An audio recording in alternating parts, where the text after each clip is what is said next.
Esto es Matemáticamente Posible, el podcast de Depor, donde las matemáticas, el fútbol y la fe se juntan. Quien les habla, Juan Carlos Arabia y Daniel Aliaga, analizan y debaten sobre la pelotita al ritmo de estadísticas y datos. ¡Comencemos! Dani, ¿qué tal? ¿Cómo andas? Bien, Juan Carlos, con algo de expectativa por los nombres que vamos a dar, por los comentarios que vamos a hacer en una tarea que se convierte en, no en complicada, pero sí en bastante atractiva, ¿no? Hablar de los futbolistas que salieron del fútbol local y que dejaron huella en, sobre todo, el viejo continente. Sí. Sí, sobre todo jugar contra la historia, ¿no? Y eso va a ser bien duro, sobre todo con el tema de los datos. Y ya de por sí ya te aviso que te voy a lanzar números sobre Pizarro, ¿ah? Van a venir los de Pizarro, pero además también tienen que estar presentes jugadores como Hugo Sotil y agárrense uno que hasta tiene una canción. No voy a decir el nombre, así que lo voy a lanzar en el programa. Y jugadores antiguos e históricos de Perú. Obviamente, siempre al final tendremos nuestro gran segmento de predicciones de partidos de la Liga 1, además de también tendríamos que ver cuáles son actualmente los jugadores que juegan afuera y que son los mejores y que juegan en ligas extranjeras y no en el Perú, ¿no?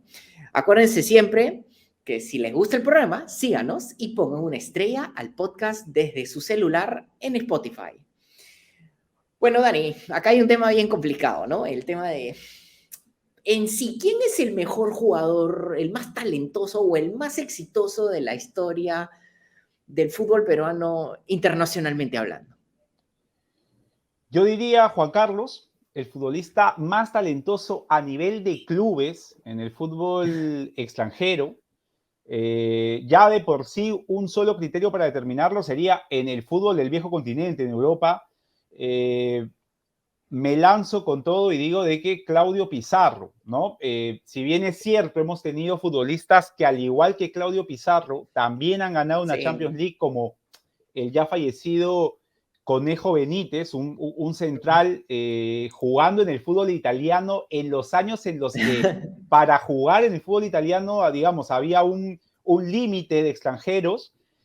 Claro. También ha habido futbolistas que han sido campeones en ligas, como el caso de Jefferson Farfán jugando en el PSV, y una serie de nombres, incluso el mismo Cubillas jugando en Porto, Claro. en el Basilea. Pero digamos que Claudio Pizarro, en Alemania sobre todo, tanto con el Bayern Múnich como con el Werder Bremen, fue un futbolista que dejó huella, no solo por Sí, lo de bien que todas lo maneras. hizo, sino también a nivel de números, ¿no? Y tú vas a poder, sobre todo, remarcar lo importante que fue Claudio en ese aspecto. Sí, mira, más allá del tema de la selección, ya vamos a arrimar un poco la selección, Sí, vamos a solo pensar en esto. que Y igual acá, es debatible, ¿ah? Que igual en algún así momento es. creo que va a poder ser debatible el aporte de Claudio en la selección, pero va, Sí, dale. ahí también podríamos armar todo un programa con eso, pero te lanzo un dato sobre Claudio Pizarro. Claudio Pizarro en el Bremen tiene 153 goles y 125 en el Bayern de Múnich. Tiene 2 en el Chelsea y 1 en el Con. Tiene 106 asistencias, Wow. 53 en el Bremen y 53 en el Bayern de Múnich. Como dices, claro, ganó una Champions. Y acá lo que se le malea siempre a Pizarro, o sea, se le golpea mucho es que el promedio de goles. Pero, por ejemplo, la temporada 2009-2010 tiene 0.82 goles por partido. O sea, casi un gol por partido en una temporada increíble. Y ni que hablar, también ganó Champions, ¿no? Entonces, en términos de galardones, sí creo que y individuales sobre todo es uno de los jugadores más importantes, si no es el más importante, pero también depende del criterio cómo lo veas, ¿no? Porque por ahí, pues, hay otros jugadores que han ganado incluso más copas que Uh-huh. Pizarro, curiosamente, ¿no? Claro, el tema, por ejemplo, que yo lo pongo como un elemento para resaltar en lo que ha sido la carrera de Claudio Pizarro, es que Claudio Pizarro no ha sido ese delantero que a nivel de clubes en Alemania convertía, digamos, el 3-0, el 4-1, sino que era el delantero Sí, del Bremen, tanto cuando llegó como cuando regresó, que marcaba la sí, sí. diferencia, ¿no? Un delantero que era capaz de repotenciar a su equipo. Recuerdo mucho la participación de Claudio Pizarro en la UEFA, el último torneo en el cual el Bremen llegó Uh-huh. incluso a una final, Sí, E incluso con el Bayern Múnich, siendo un delantero que formó parejas con delanteros importantísimos en su época, ¿no? O sí, sea, llegando con Elber, que era un delantero, así es. para quienes nos escuchan y no lo recuerdan, un delantero que Sí, incluso era convocado a la selección brasileña, un delantero sí, histórico, y luego con Roy Mackay, un futbolista así holandés es. que en su momento era de los mejores, tuvo pues esta situación de tener que coincidir con un delantero 9 como Ruud van Nistelrooy, que Así también es. era de los mejores, pero estamos hablando de un Claudio Pizarro que tenía competencia y que pese a ello se hacía un lugar en su mejor momento en el 11 titular de equipos o de un equipo como el Bayern Múnich, que siempre es candidato a todo. Y en el Werder Bremen, él era el top, ¿no? Era Sí. él y el delantero que Y lo acompañase. Ailton. Así es, en su momento, Ailton, que digamos, Ailton. incluso cuando el Bremen es campeón, Ujú. ya no estaba Claudio Pizarro y es cuando Ailton coge mayor importancia. Así Pero es. cuando estaba Sí. Claudio Pizarro era Claudio Pizarro y Ailton, ¿no? Entonces, eso es un poco, creo, lo que pinta de cuerpo entero la influencia de Claudio en sus equipos. Sí, ahí hay un tema importante por el tema también de las copas, ¿no? Poniendo el ejemplo, Claudio Pizarro ganó 6 Bundesliga con el Bayern de Uh -huh. Múnich y ganó una Champions, obviamente, en el Sí. 2013. Pero, por ejemplo, si ponemos en otros jugadores, y acá me voy a remontar a la historia, chapo mi avión de la historia, y te comento sobre Juan Joya. Juan Joya, Juan negro y el Joya, 11, así es. así es, en Peñarol, Ajá. ¿ya? Con Alberto Spencer, y la gente que no conoce a Alberto Spencer era un delantero ecuatoriano que es el goleador histórico de la Copa Libertadores, Sí. ¿ya? Pero si hablamos de eso, te mando un dato sobre Juan Joya. Juan Joya en 471 partidos con Peñarol metió 70 goles y promedió 0.15 goles por partido. 12 goles en competencias internacionales, ganó 2 Libertadores y fue subcampeón en 2 más. Pero además también ganó una Intercontinental. Y aquí en la final de la Intercontinental, en 1961, metió 2 goles en un partido también alucinante, ¿ya? Porque agarró, además era el Benfica de Eusebio, y los que no conocen a Eusebio también es uno de los mejores jugadores de la historia de Portugal, y los que todavía no se acuerdan de Eusebio o no lo quieren googlear, cuando salga el libro de Matemáticamente Posible, Eusebio es uno de los héroes en ese libro, de los tantos que hay, así que ahí se los recomiendo. Pero Peñarol le gana 5-0 al Benfica de Eusebio, con 2 goles de Juan Joya, para salir campeón intercontinental. O sea, Entonces, hablamos de palabras mayores, un futbolista que fue ídolo de, así es. quizá, digamos, hay que contextualizar lo que tú indicas para quienes nos escuchan. De pronto la imagen del Peñarol es la de equipo grande de Uruguay, pero más allá de eso lo recordarán de pronto jugando una final con el Santos. En su momento hablamos de la Copa Libertadores de los 60, 70 y 80. Así es. El Peñarol era el equipo, ¿no? O sea, era Independiente de Avellaneda el gran campeón Así y es. Peñarol era el que competía mano a mano Así es. por ser, junto al Santos, al Boca Juniors y los grandes equipos de esa época, el más ganador en Sudamérica. O sea, estábamos hablando de un jugador que fue capaz de ser figura en uno de los mejores clubes del continente. Entonces, volviendo nuevamente, Juan Carlos, en una época en la que no era habitual que haya extranjeros en clubes uruguayos, brasileños o Así es, sí, tal argentinos, cual. ¿no? Entonces, da mucho para valorar la importancia en ese aspecto de Juan Joya. Y acá les voy a lanzar así un dato anecdótico a los que les encantan los datos anecdóticos. Pero antes de eso, ¿qué les parece si vamos a una pequeña pausa para prepararme para mi dato anecdótico y luego regresamos? Y regresamos a Matemáticamente Posible, el podcast de Depor, donde las matemáticas, el fútbol y la fe se juntan. Entonces, en el bloque anterior hablábamos de Juan Joya, un histórico que quizás muchos no conozcan, pero que fue un jugador espectacular, un delantero que luego en Peñarol curiosamente jugó en realidad de lo que vendría a ser hoy en día mediocampista por izquierda, de ataque, y ganó 6 campeonatos uruguayos, ganó múltiples Libertadores y también ganó múltiples intercontinentales. Incluso le hicieron una canción, y este es mi dato anecdótico.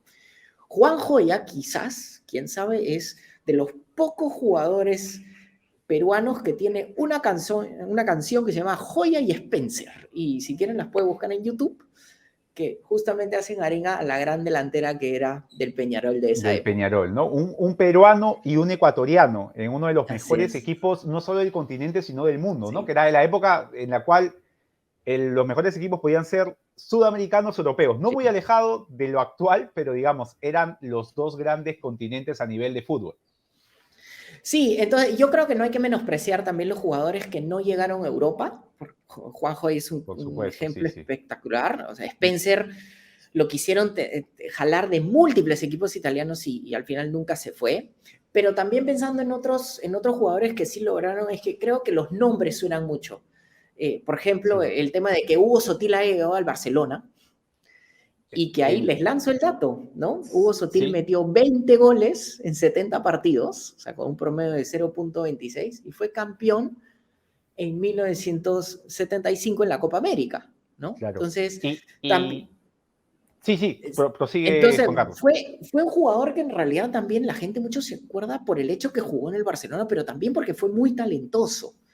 Entonces, yo creo que es importante también no solo mostrar los números de Hugo Sotil, pero también no nos confundamos con el hecho de que haya jugado solo en el Barcelona. El hecho que haya jugado en el Barcelona únicamente no lo pone como el mejor, pero sí lo pone como un muy buen, una buena opción, ¿no? De los mejores. Sí. Justamente, Juan Carlos, digamos, para incidir en ese aspecto, o sea, a partir de los 90, lo mejor de Latinoamérica, lo mejor de Sudamérica emigra de inmediato a Europa por un tema de la llamada ley Bosman, que los clubes europeos pueden tener la cantidad de futbolistas que quieran, básicamente jugando por sus equipos. Hasta antes de eso, tenían un cupo limitado que hacía que futbolistas de la calidad, como lo indicabas, Alberto Spencer, Juan Joya, no pudieran incluso emigrar, o si emigraran quizá por la cantidad de cupos ya copados, no emigrasen a los mejores clubes, ¿no? Por desviándonos un poquito, o sea, Zico en Brasil en su momento era el Pelé Blanco y en Europa jugó en Udinese, o sea, es un poco para que nos entremos a entender por qué habían jugadores fabulosos jugando en Sudamérica y que no estaban en Europa durante esos tiempos y que da, como indicas tú, la posibilidad de compararlos con los grandes futbolistas que ahora están en Europa, ¿no? Sí, solo un comentario veloz sobre la ley Bosman.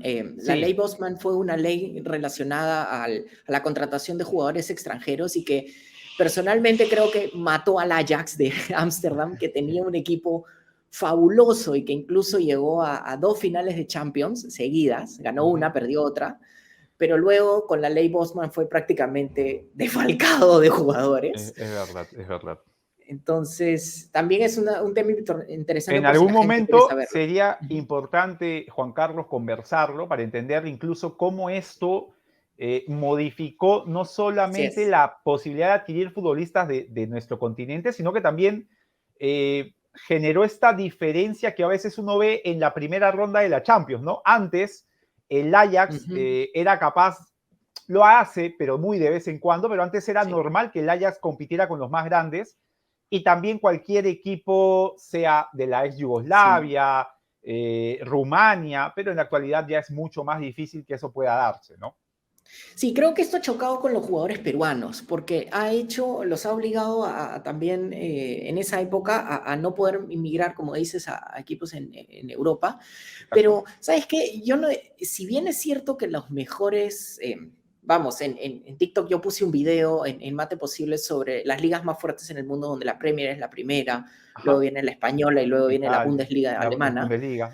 Sí, pero más allá de eso, creo que el migrar al exterior ya es algo muy importante. Y hoy en día los jugadores peruanos también, muchos de ellos están empezando a encontrar otros espacios, ¿no? En la época donde, por ejemplo, Carrillo jugó en Portugal, también tú mencionaste, Teófilo Cubilla jugó en Portugal.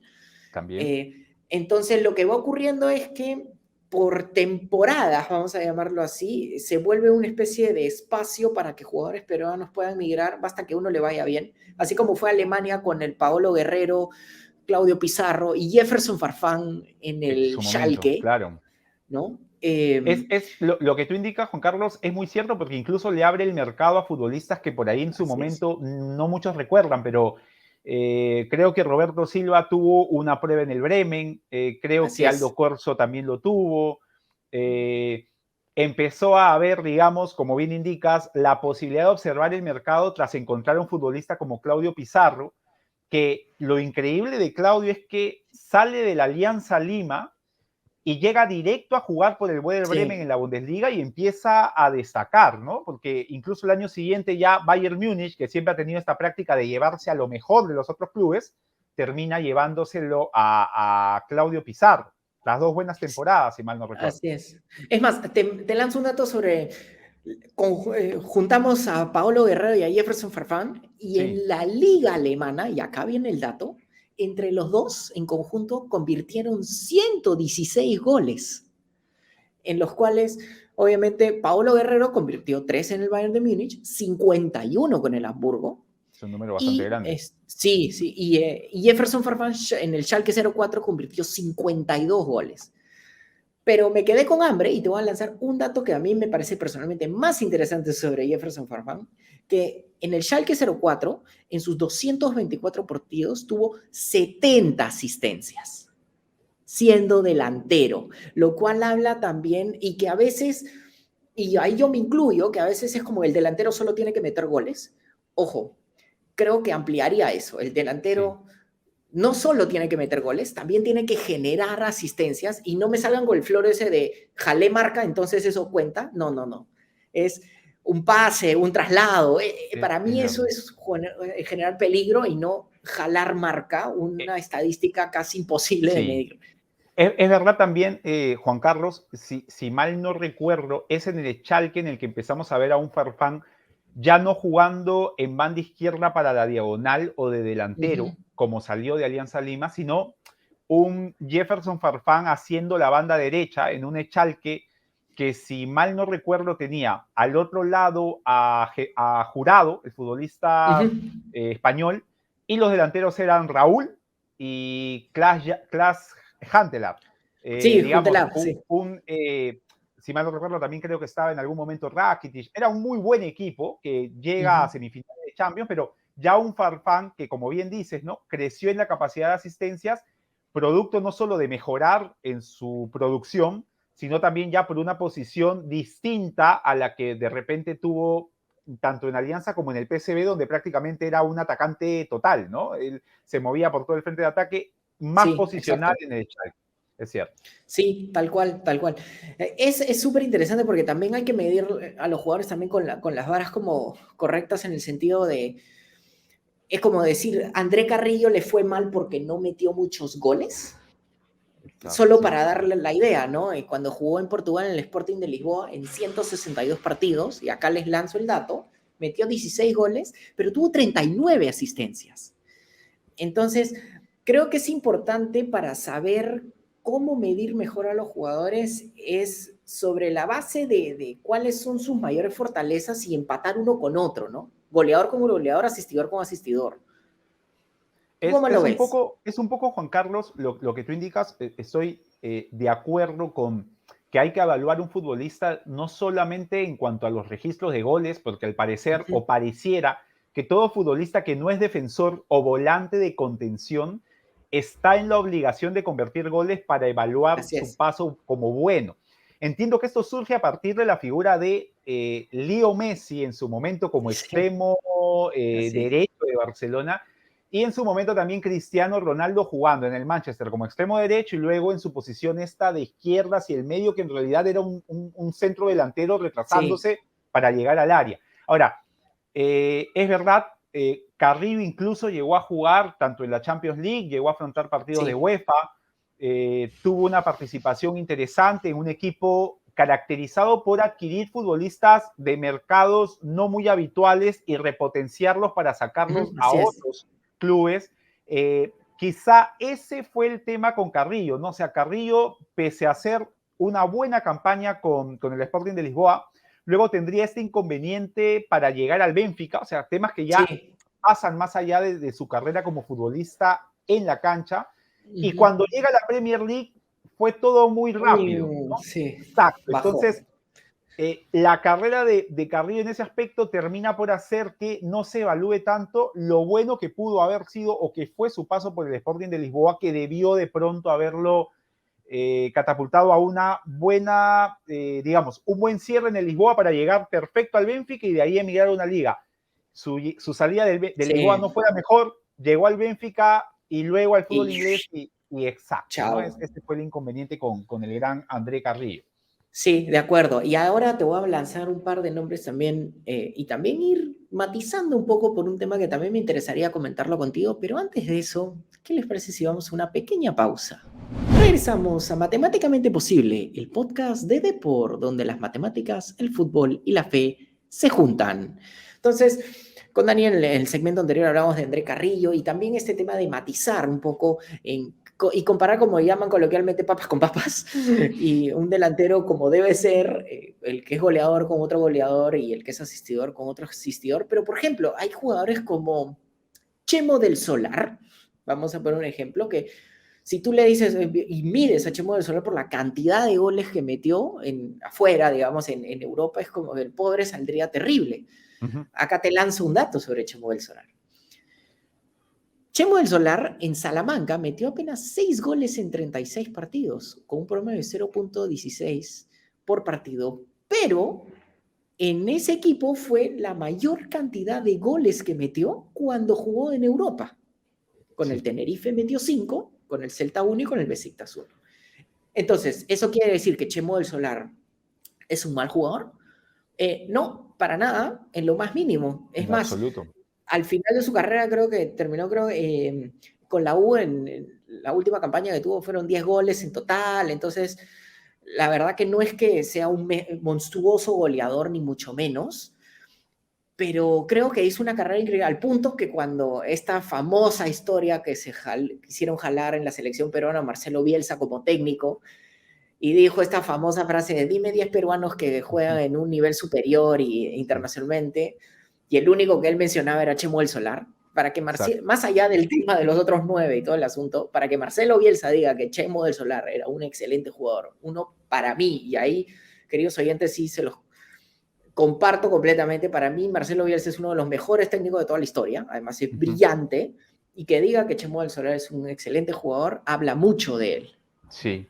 Además, Juan Carlos, digamos, por ejemplo, el caso de José Guillermo del Solar, que hizo pues la habitual carrera que se hacía antes para llegar a Europa, ¿no? Destacar en tu liga, llegar a una liga algo superior en el continente, que fue la U Católica, hacer una buena campaña, y luego salir a un cuadro como el Tenerife, que en su momento, digamos, el Tenerife es para ahora, seguramente muchos, un club prácticamente desconocido, pero en su momento el Tenerife, estamos hablando del año 93, 94, incluso llegó a jugar UEFA con Chemo del Solar como parte de ese equipo, con Diego Latorre, con Oscar Verticia. Sí. Llegó a enfrentarse a la Juventus en esta competencia y Chemo del Solar lo hizo muy bien. Tal es el caso que luego Chemo jugaría en clubes tradicionales de España, como fue el caso del Celta, como fue el caso del Valencia, donde no tuvo la mejor de las suertes, ¿no? Llegaba un Valencia con Valdano, que era mucho del juego de Chemo del Solar, de un futbolista sin tanta velocidad, con buena técnica, con una buena zurda. Luego llegaría Ranieri, que es un técnico que se dice, hay un tema ahí con los sudamericanos, tuvo un problema con Romario, o sea, no lo hizo jugar a Romario, ¿por qué no lo haría jugar a Chemo del Solar bajo ese argumento? Pero en el Salamanca sí es cierto, Juan Carlos, que incluso, si mal no recuerdo, Chemo del Solar en ese equipo no juega, y lo puede dar fe en cuanto al tema de los goles, tanto en la primera línea como era habitual en él, sino incluso hasta como a veces un volante por izquierda, ¿no? En un típico 4-4-2, y destacó, lo hizo bien, que incluso permite que luego llegue otro futbolista peruano al Salamanca, como el caso de Pablo Segarra, que era un habitual trotamundos en el tiempo de los 90. Sí. Entonces, como bien dices, ¿no? Hablamos de un futbolista que no destacó a nivel de números, porque a veces, hasta ese momento creo además, Juan Carlos, que los números se podían contabilizar solo en cuanto a goles. Ahora, en estos tiempos, contabilizas muchas cosas que hacen que uno meritúe debidamente un jugador, pero en esos momentos, pues, había que hacer goles, por ahí pases, o si no, simplemente eras un futbolista que estaba pasando de repente el momento. Y no, Chemo del Solar lo hizo muy bien en Europa, sobre todo en su carrera por España. Sí, de acuerdo contigo. Y solo un comentario velocísimo que mencionaste un nombre que me encantaría que algún día nos escuche, es el gran Diego Latorre. Diego Yo Latorre. cuando era chico, era fanático y les confieso a todos los oyentes que era fanático de Diego Latorre. Y ojalá, y ahora soy fanático de él como periodista, es muy bueno, de verdad, como comentarista deportivo. Ojalá que alguna vez el gran Diego Latorre nos escuche en el programa y sepa que yo soy fanático de él. Pero si vamos a la actualidad, y vamos pues pensando en los mejores extranjeros peruanos y vamos a lanzar lo que te parece así por posición. Dale. Ahorita, ¿quién te parece el mejor arquero peruano? Bueno, hay solo uno afuera, pero ¿consideras que ahorita es el mejor igual? Por antecedentes, sí. Por actualidad, para mí el mejor arquero peruano en la actualidad es Carlos Cáceres. Sí, Cáceres. Y algo para que tomemos en cuenta, ¿no? Hasta que se hablaba de su récord en esta parte que duró hasta el clausura, recuerdo que le rompen el récord a Carlos Cáceres, rápidamente Cristal en el arranque del partido logra hacer un gol, y de pronto Carlos Cáceres era invencible, o sea, recuerdo haberlo visto en ese partido, no había forma de hacerle gol, para que se vea un poco el tema de estas vicisitudes en el fútbol, ¿no? O sea, le rompen su récord y de ahí Carlos Cáceres empieza a justificar por qué no le habían hecho gol, o sea, no había cómo hacerle gol y la cúspide del Carlos Cáceres arquero en estos momentos, y para mí, entiendo que para ti también, o sea, mejor arquero peruano en la actualidad, es la tanda de penales con el Inter, ¿no? El segundo penal. Es increíble, o sea, no, el segundo penal rompe la típica frase, penal bien pateado es gol. Ese penal era gol normalmente. Y Carlos Cáceres se mandó una tajada como que si el disparo viniera de 30 metros, ¿no? O sea, fue increíble, es verdad. Sí, en verdad que sí. Espectacular. Sí, comparto contigo de todas maneras. Pero antes de entrar a toda la defensa, ¿qué te parece si, porque me he emocionado de acordarme simplemente de ese tapadón de Carlos Cáceres, ¿qué te parece si nos vamos a una pequeña pausa y luego seguimos? Y regresamos a Matemáticamente Posible, el podcast de Depor, donde las matemáticas, el fútbol y la fe se juntan. En el segmento anterior terminamos hablando del gran Carlos Cáceres y ese tapado que se mandó. Estoy de acuerdo contigo, ojo, Gales es históricamente un fantástico arquero, es el titular de la selección ahorita, pero Carlos Cáceres yo creo que, no entiendo, y ese es otro programa, no entiendo por qué no lo han convocado, con el nivel casi espectacular en que está. Pero en fin, yo no estoy en la cabeza de Reynoso, ni tampoco tengo la cabeza de Reynoso porque es bastante grande, pero podemos pensar en la defensa. Reynoso era defensa, dicho sea de paso, y ahorita en la actualidad, si pensando en laterales, sin separar izquierda a derecha, para ti ahorita, ¿quién es el mejor lateral? El mejor lateral juega afuera. Ahorita, por actualidad nuevamente, es Marcos López, es el futbolista que además tiene la capacidad de poder jugar en otras posiciones, la de carrilero, la de extremo, pero es el futbolista que a nivel, digamos, de final de eliminatoria lo terminó mejor, o dando la imagen de poder ser mejor que lo que tendría que haber hecho Luis Advíncula, ¿no? Un futbolista también, un buen jugador, actualmente lo hace en el Boca Juniors, un equipo importante a nivel continental, pero la imagen de Advíncula es la de un futbolista que nunca potenció lo bueno que tuvo, ¿no? O sea, lo bueno que tuvo Advíncula, la velocidad, mejoró mucho en la capacidad de poder disparar con la pierna menos hábil, pero más allá de eso, Advíncula siento que llegó a un tope. El tope de Marcos López no lo sabemos a ciencia cierta. Yo no lo conozco. Exacto, y está en un equipo como el Feyenoord que puede potenciar mucho eso, ¿no? O sea, así que estaríamos hablando de un jugador que le podría dar mucho a la selección y que esperemos que a nivel europeo le vaya bien, pero sobre todo que crezca, ¿no? Que crezca y nos lo dé como parte de la blanquirroja. Y les digo una cosa, queridos oyentes, los que no tienen muy bien mapeado el Holanda o quieren mapear un poco más al fútbol holandés, el fútbol holandés es tradicionalmente increíble, además que ha dado un montón de frutos Ese es otro dato que hay bien bacán y matemáticamente posible sobre las tácticas de Holanda, pero solo les lanzo el comentario sobre esto. Muchas de las ideas de Guardiola, los que son fanáticos de Pep Guardiola, salen del fútbol holandés, de las ideas de Johan Cruyff y incluso de Louis van Gaal también. Entonces, de varios técnicos holandeses. Sí. Entonces, Marcos López está en un gran espacio. Y es más, yo creo ahorita Marcos López es el mejor lateral, independientemente de si es izquierda o derecha, de Perú. Y te lanzo un dato sobre él. En las eliminatorias, el 80% de pases fueron precisos, el 17.6% en los centros y 39.6 pases hacia adelante los ejecutó correctamente también. Entonces, pero además también tuvo 85.7 de quites exitosos y ganaba más de la mitad de sus duelos y más del 60% de sus duelos aéreos. Entonces, en realidad es un jugador que son además incluso mejores números que los de Advíncula.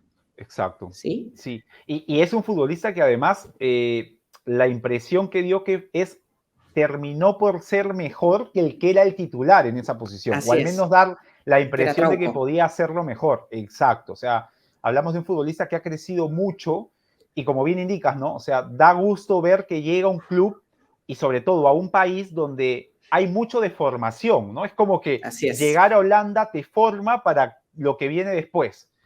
Va a aprender a jugar en un sistema que es el que actualmente se usa, que es los holandeses que se caracterizan mucho por el tema del juego de posición, y va a servirnos de mucho para la selección. Sí, sí, y lo mismo va a ocurrir con otros jugadores que también son defensores y que también están en Holanda, pero actualmente, cuéntame, para ti, ¿quién es el mejor defensa central, independientemente si izquierda o derecha, en internacional de Perú? Mira, para mí el mejor defensa central, pese a que no era convocado y pese a que tuvo 2 errores graves que hicieron de que finalmente fuera dejado de lado, es Anderson Santamaría.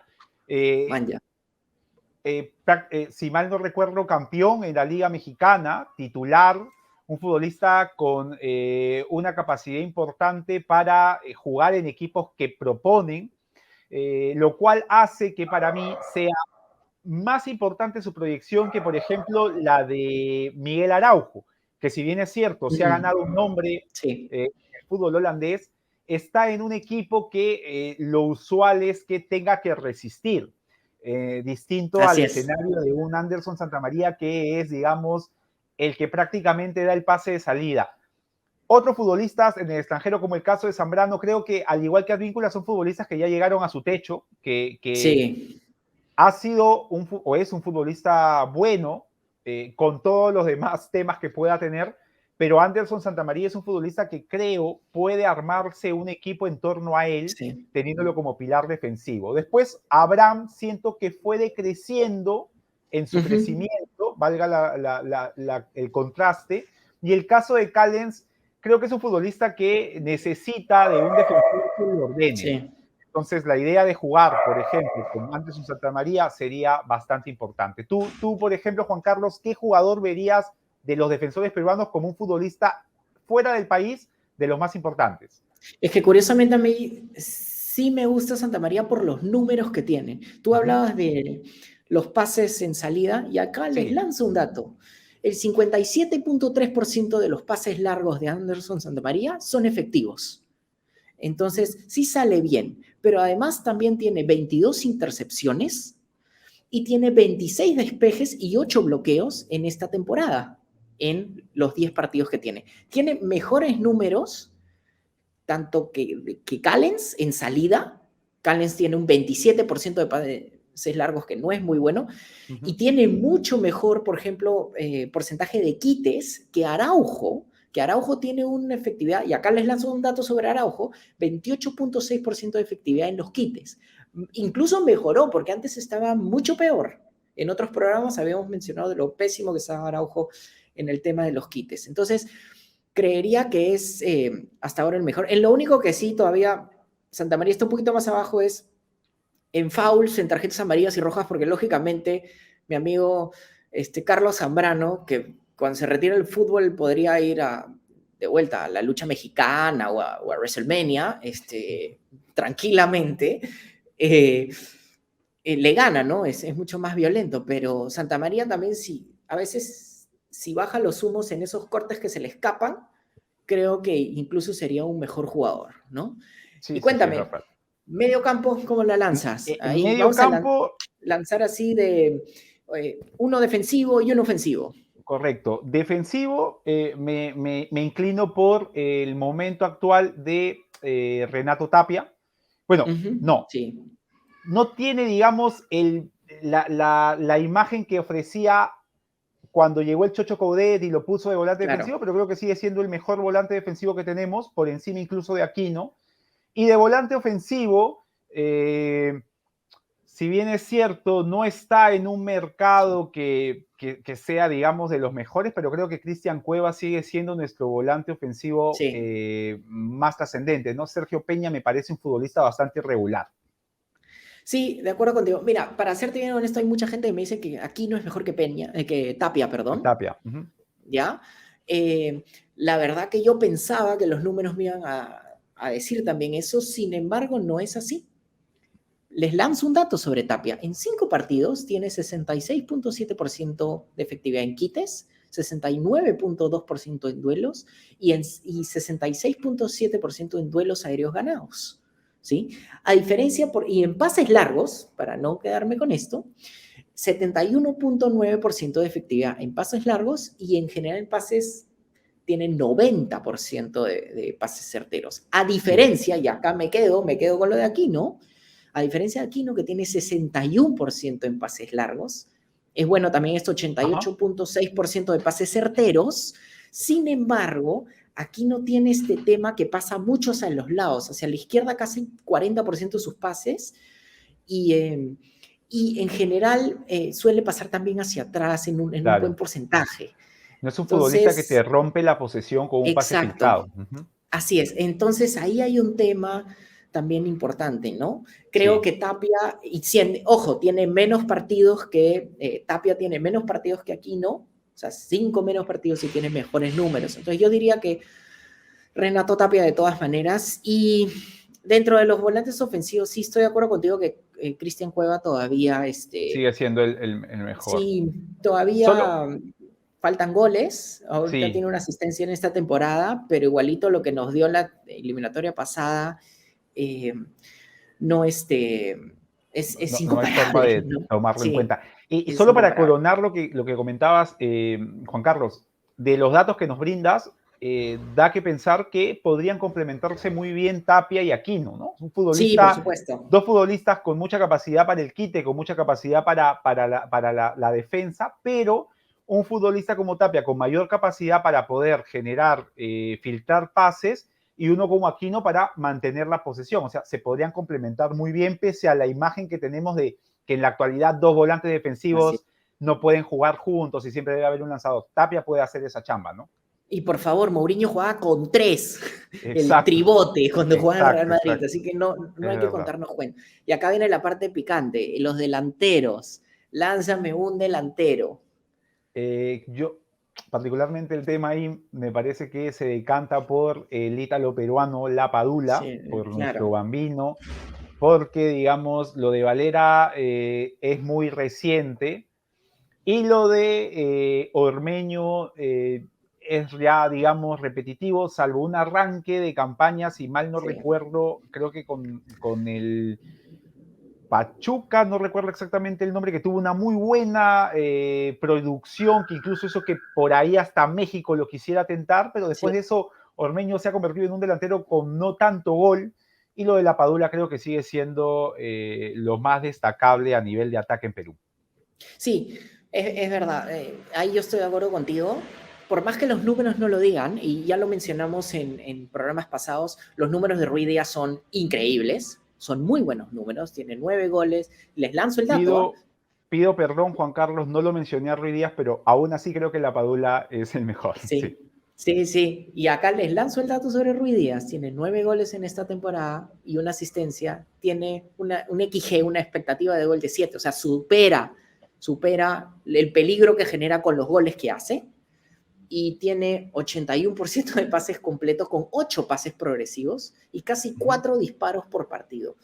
¿Y por qué hablo de 4 disparos por partido? Porque en los 9 partidos que ha estado pisando la cancha, el fantástico Santiago Ormeño, que dice que él juega para los conocedores de fútbol, y parece que ni tú ni yo somos conocedores de fútbol según sus criterios, él tiene un gol y tiene, en 8 tiros que tiene, 3 han ido al arco y tiene 3 pases claves. Entonces, sus números tampoco son buenos.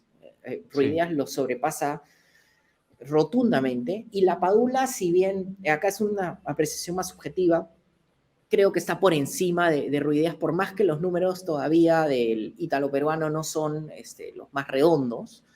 Si bien ya tiene un gol en 5 partidos, y acá les lanzo un dato sobre la Padula, tiene esta temporada 15 disparos y 7 al arco, y tiene casi 2 disparos al arco por cada 90 minutos, en un promedio de 0.28 goles por partido cada 90 minutos. Tiene buenos números, pero no son tan rutilantes como los de Raúl Ruiz Díaz. Por más que a mí Valera también me gusta, creo que lo pongo también a la Padula y a Ruiz Díaz en ese orden, a pesar que yo no lo convocaría a Ruiz Díaz. Perdóneme, y lo voy a decir, y ahí me pongo necio, la única parte que me pongo necio con el tema de los números y mi parecer sobre el fútbol. La revancha frente a El Salvador, y eso es lo que vamos a comentar, debatir y a conversar en el episodio que viene pronto, Juan Carlos. Sí, además hay que ver, pensando en cómo es que comenzó Gareca, y si estamos, mira, sigo con Gareca de vuelta. Sí, es difícil, sí, es complicado. Estoy traumado, sí. ¿Cómo empezó Reynoso más allá de la convocatoria? Y si realmente su elección dio la razón o no, y ahí lo discutiremos en el programa. ¿Y ustedes qué opinan? ¿Qué opinan de las predicciones? ¿Qué opinan del camino a la historia? ¿Y qué opinan sobre los amistosos que se vienen? Por favor, encantadísimos nuestros queridos oyentes de escucharnos y también obviamente de escribirnos, tanto en cualquier red social que se les ocurra y se les haga cómodo. Pero por este momento nosotros vamos a chapar otro avión e irnos a tomar un respiro. Y ya nos veremos. Un abrazo para todos. Cuídense todos, nos vemos pronto con el análisis de la cabezoneta. Cabezoneta, así es. Nos vemos todos. Un abrazo. Chao, chao.